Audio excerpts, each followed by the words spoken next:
This is the Speak to Influence podcast, and I'm Karen Sachs. Today, this podcast is about podcasts, how to launch a podcast from idea to first episode in 7 days. Now, you may already have a podcast, and if that's the case, then you can take advantage of some tips that we share today. Or if you've been thinking about it, or maybe not even thinking about it, we're going to talk about the importance of podcasts and why it really will benefit you and your business if you choose to do so. Now, there are more than 5 million podcasts out there, but the majority of them never go past 10 episodes. So why is that? Because people treat it as a recording instead of an impact tool. That's what it is. You're not recording a podcast. You're building a platform for your voice. You're building an authority engine, something that says, I am the expert in this area. Nisha, welcome. I'm so glad you're here today. So we're talking about the importance of podcasts, and what you want to do is to jump on and make sure that you are making your podcast intentional. You want to be intentional about cultivating the right audience, generating yourself as an authority in your niche. Now, notice I said authority, not expert. I believe there's a difference between the two. An expert is someone who's just good at what they do, but an authority is the expert's expert. So make yourself an authority in your niche. And finally, you want to generate a machine that will create money and opportunities for you and your business. So let's talk about what's next. First of all, the most important thing to do is to define your podcast entity. Now, I know you've heard this before, and you're going to hear it again. Write it down. How important is writing down? Very. Many years ago, I started my first business. And as a strategic marketer, of course, I've always told my clients to write down their business plan. Well, when I started my business, I was so smart. I didn't need to write a business plan. I knew exactly what I was doing. Well, let's just say I really should have written down the business plan. And when I finally did write down a business plan after we were not doing very well in that first business, I realized that the plan that I had could not possibly have succeeded because I didn't write it down. When something is in your mind, you can make it sound great. But when you write it down, it's there in black and white, clear as ever as to what is the exact thing it's going to be.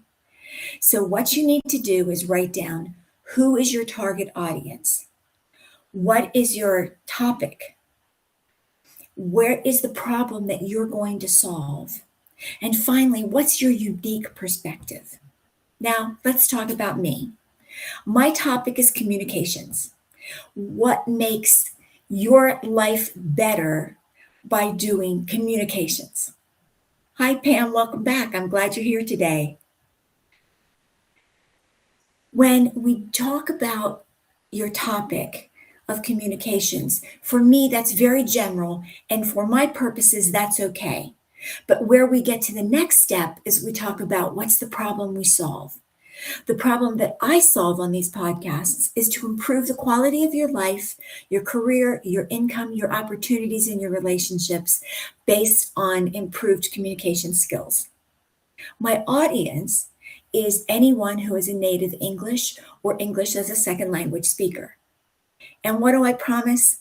I promise that you can improve the quality of your life when you improve your communication skills. Now, as you're writing this down, look at it and see if it still makes sense. I'm sure it will, but if you need to sharpen that pencil a little bit and just make sure that everything is crystal clear, that will be the best thing about your entire podcast because you'll be clear on what you're doing. Then you need to come up with a promise. My promise will blank so that you can blank. In my case, my promise is that you can improve your communication skills if you practice, so that you can improve your career, your opportunities, your relationships, and your life. So, what are your answers? How would you fill out those questions? We do have a worksheet that comes with today's podcast. It is in the Substack store, and you're welcome to take a look at it there once we're finished here. And it does include spaces for you to write down this important information. So, what's next? Your setup. Now, I am in a guest room in my home. I don't have a sexy place that I can create a studio, but it doesn't have to be sexy. What you do need is great audio. Now, that doesn't mean you need to go out and buy some expensive microphone. You can, however, invest in a microphone if you want. And if so, I recommend the Blue Yeti. Blue Yeti is a good quality microphone that's at a great starter for, price point. So consider a Blue Yeti, but if not, I just use the microphone on my computer or my phone, depending on where I'm recording. The important thing is that audio is great. When people watch podcasts or listen to podcasts, they'll forgive iffy video. They will not forgive iffy audio. 92% of the people who consume podcasts listen instead of watch. 92%. So that means your audio needs to be pristine so that while they're driving or walking or working out, they can hear you clearly. You want to make sure that you can do that. Beyond that, the pieces are really simple. You can have a camera if you want, or if you want to have a cheaper setup, use your telephone or your computer. Telephones these days are as good as most computers, or as good as most cameras, if not better. So feel free to use the camera or the computer of your choice as long as the audio is good. Lighting. I use a simple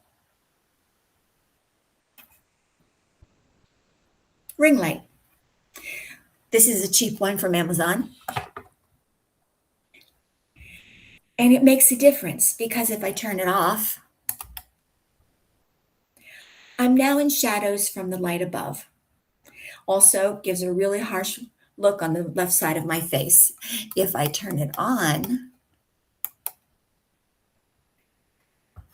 it makes ever so slight of a difference to add light to my face when we're communicating. So what else do we need? We've got the microphone, we've got the camera, we've got the lighting. Now let's talk about the studio. Studio is really important in terms of having a carpet and or pillows, something that's going to absorb the echo in your room. Now, if you're fortunate enough to have a full-blown studio, that's great. But if you're using a guest room like I am, just make sure you've got a carpet on the floor and pillows laying around so that it will absorb any excess echo. Again, audio is critical. You want to make sure that you're doing what you know that you need to do. And the final tool for your podcast, your voice. You need to make sure that you have the voice that a podcaster is going to want to listen to. And they're not going to want a really light, squeaky voice. This isn't going to interest them in the slightest. Nor do they want a booming voice, somebody who's yelling at them all the time. You want to find a voice that's even and clear at a good pace. You want to pause where appropriate so that you can emphasize a point. You want to make sure that you exude credibility and energy in what you're doing, because that's what it's all about. Imagine just having to listen to somebody moan on for 20, 25 minutes at a time in the same voice, really even, nothing new. just talking on and on. Eventually, you're going to get bored and you're going to turn it off. You don't want that. You want someone to feel your energy through your screen and through your microphone. So, voice is the fifth and most important tool that you're bringing to the table in your studio. Now, energy is important. You don't want to sound fake and all that other stuff. But listen to the difference between I'm excited to be here today or I'm excited to be here today. The second one is definitely much more appealing and something that you're going to want to do. So focus on the energy as it's available. Just need to fix my light here for a second. Sorry about that. Okay, moving on. So now we start to record. How do you record like a pro? Well, first and foremost, you want to make sure that you can breathe. I usually record when I'm standing. I'm not today, I'm in my chair. But when you're standing, your chest is open and it's easier to breathe and have a more solid voice in what you're doing. If you are sitting in a chair, sit straight, don't slouch. When you slouch, first of all, people see you're slouching. And second, I'm sure you heard a difference in my voice when I made my chest cavity smaller. When I sit up straight, you can hear more clarity and energy in mine. The second thing is don't look at yourself in the computer screen. That is the most obvious thing to do. It's human nature to want to look at somebody when you talk. Don't do that. Although that's what I'm doing right now. But don't do that. Look at the screen on your camera or your computer so that you're looking in the eyes of the people who are watching you. That's what's most critical. They don't want to see you staring at their belly button. They want to look in your eyes. So where you can remember to do it, do it. Do what my friend Vicky does. She has a bright red dot right next to her computer camera.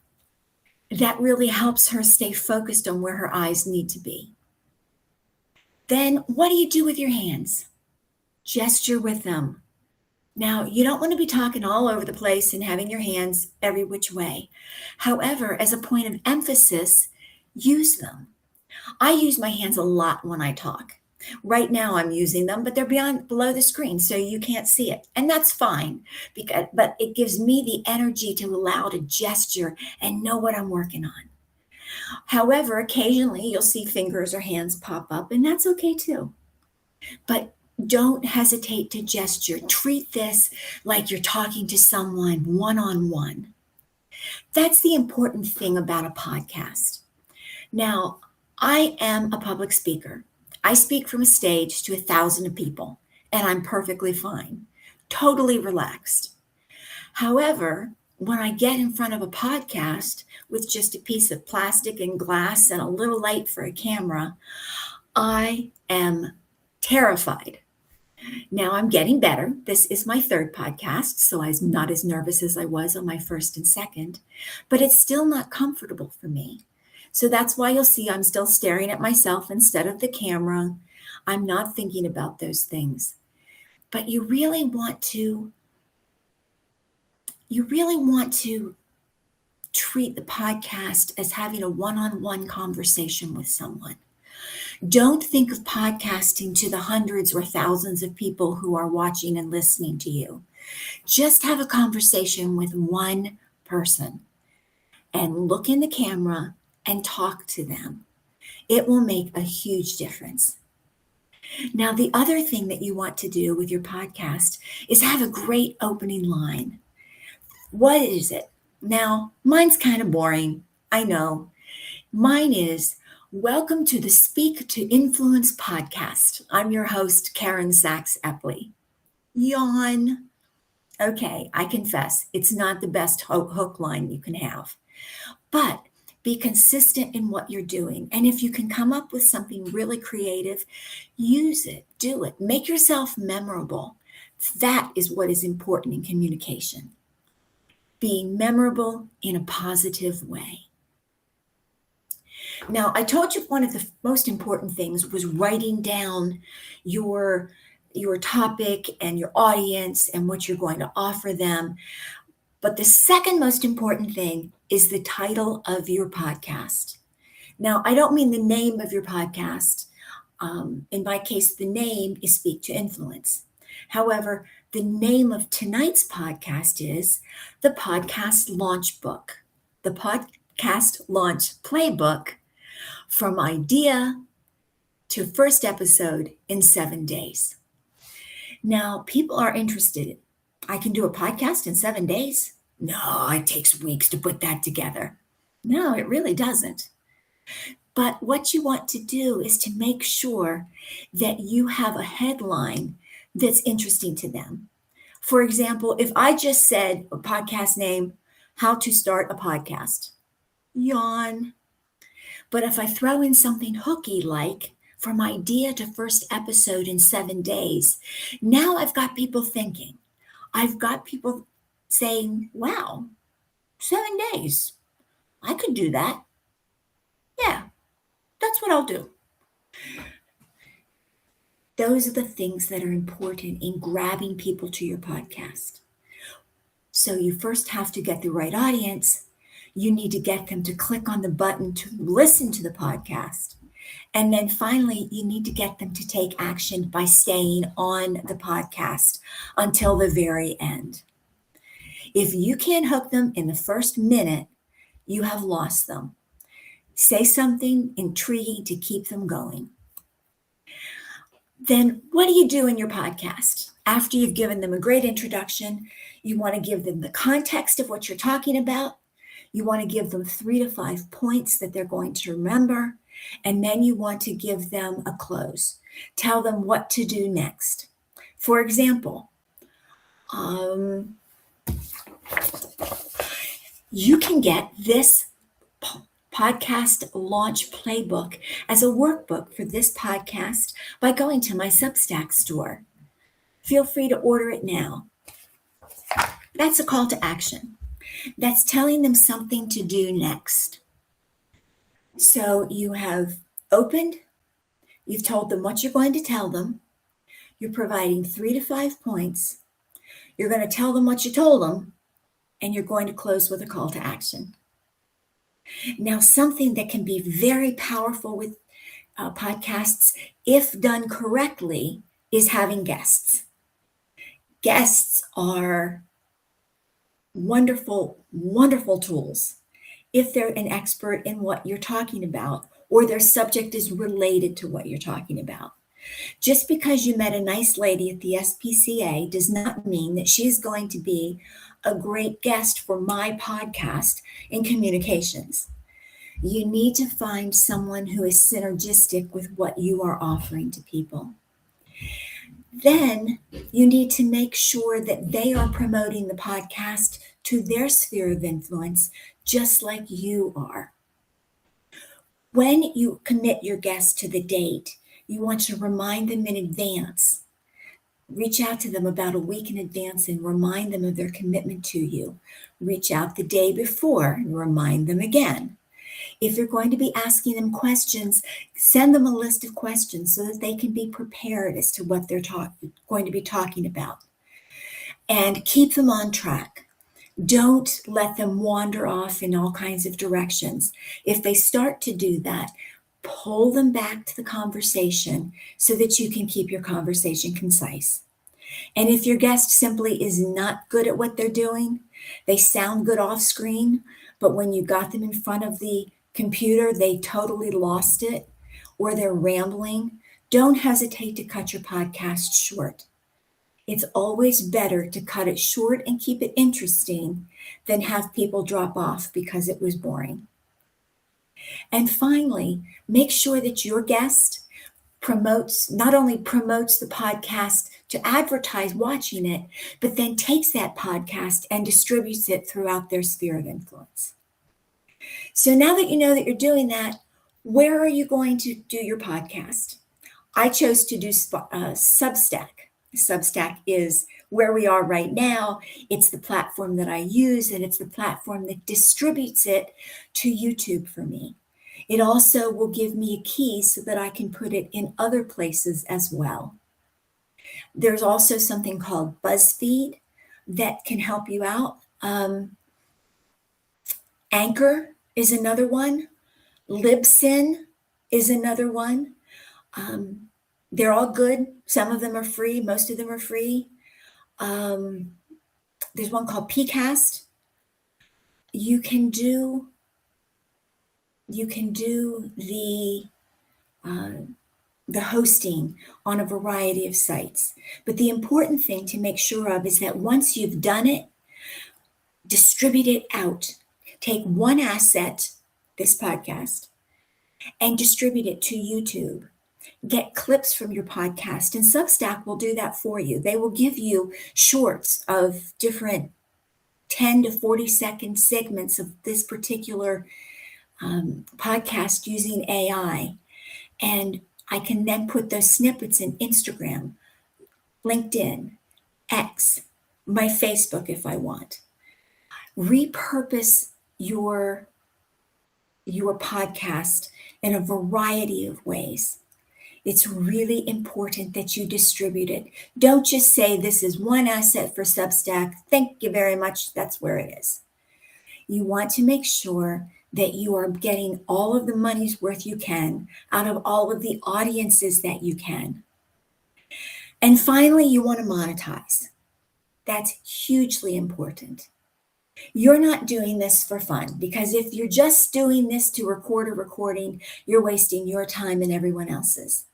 You want to be impactful. You want to be the authority in your niche. And you want to provide other opportunities for people to learn and grow within the niche that you are an authority of. But you also want to make sure it benefits you. So you want to make sure that you're either making money or garnering opportunities. And that is what the podcasts can let you do. So you need to maximize that. So when you close out a podcast, have a call to action. You can promote a product. You can direct them to another website that you have. You can send them to your web store. You can tell them a variety of places to go where they can see you speak, buy your book, all of those things. Make sure you have a call to action. Don't give them a fantastic podcast and then just say goodbye. That's your podcast. You open 3 to 5 points. You tell them what you told them. You give them a call to action and you close. So, how do you do that in 7 days? It's really easy. Day 1, write the description of your podcast. And if you want, create artwork for your podcast. Now, I'm going to share my screen with you. Hey, Bob, welcome for joining us. We're just sharing my screen at this moment. So, I'm still trying to share. It's being difficult. That's one thing you got to know about having podcasts. You are going to have a variety of challenges as the time goes by. That's okay. Roll with it. Some people may choose to edit out problems like that. I'm pretty much a realist. I'm certainly not perfect. I've made a lot of flubs in this podcast so far today, but I have still stood by it. And when I publish it, I'm going to publish it warts and all. This is the opening card that I have for my podcast. I use this to promote my podcast, and I also use it on YouTube and Spotify and some of the other audio podcasts. It includes the name of the podcast, Speak to Influence. Always have a subhead on your podcast, because Speak to Influence doesn't mean a whole lot, or doesn't mean the same thing to different people. So I clarified how to be heard, trusted, and taken seriously. Down here, you'll see the time of my podcast. I chose to put a picture of myself, my signature, and the name of my organization, Act Like a Great Communicator. And then finally, I have the name of the individual podcasts that we're doing. I created this in Canva. Canva is a very simple and easy to use tool, and they have a free version that you can do everything you want to do for your podcast for free. So make an art card. You can do a closing card if you want, but you also want to make sure that you've written that description that I've talked to you about. Day 2, record 3 podcasts. Now, this podcast is live, and you can do live podcasts, and that's great. However, I still recommend that you have 1 or 2 recorded and in the shelf, just in case you're sick, you have a problem. You don't want to just ignore your scheduled podcast time. You have made a commitment to your listeners to be on board. In my case, 7 p.m. Eastern Time on Sunday, 2 in the afternoon Eastern Time on Tuesday. Those are my times. You will always find a podcast from me in one of those 2 locations or 2 time frames. Maybe I'll be in my car. Maybe it will be pre-recorded, but there will always be a Speak to Influence podcast on those times because I've made a commitment to you, and you've been kind enough to make a commitment to me to show up, and I appreciate that.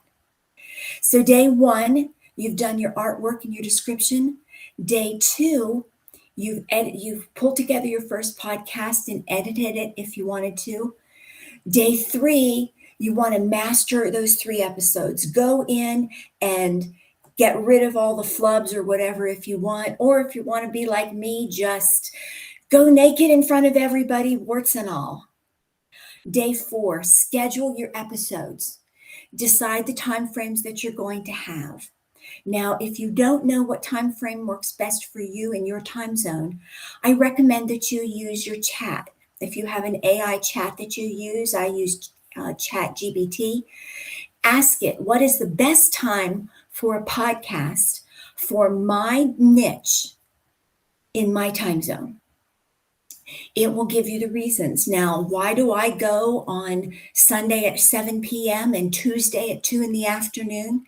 Because my chat told me that was the best time. Sunday evening addresses my international audience. I have a lot of listeners in Indonesia, in the Middle East, in New Zealand, in Australia.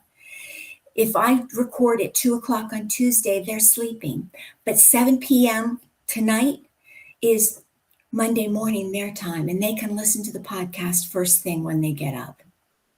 2 in the afternoon, Tuesday's a great day for a podcast. And 2 in the afternoon is after lunch, a little break for people to take a few minutes to listen. And finally, so schedule those. That was day 4. Day 5, prepare all of your promotional materials. Go into Canva, do those promotional materials. You then want to submit the podcast to the directories that you're going to be going into. So should you be doing video or audio? I say do both. If you're doing just video, you're losing the exposure and intimacy and the loyalty that you can have from audio. Because remember, 92% of podcast consumers listen only to their podcasts, they don't watch. However, if you only put it in audio, you're still missing a percentage of your audience. And when you are in video, in YouTube, TikTok, Substack, you're searchable. So that's the advantage of doing video as well. So pick where you're going to be. Video is usually Substack, TikTok, YouTube. Audio is Spotify, Apple Music. Take advantage of those and place them, whether you're scheduling in advance or whether you're going to do what I do, which is take clips from this particular podcast. I'll post them out afterwards in all of those places. And finally, on 7, that's your launch day. So day 1, what's your description? Do your art card. Day 2, get your content together and be ready to record it. Day 3, record and edit it. Day 4, create your promotional materials.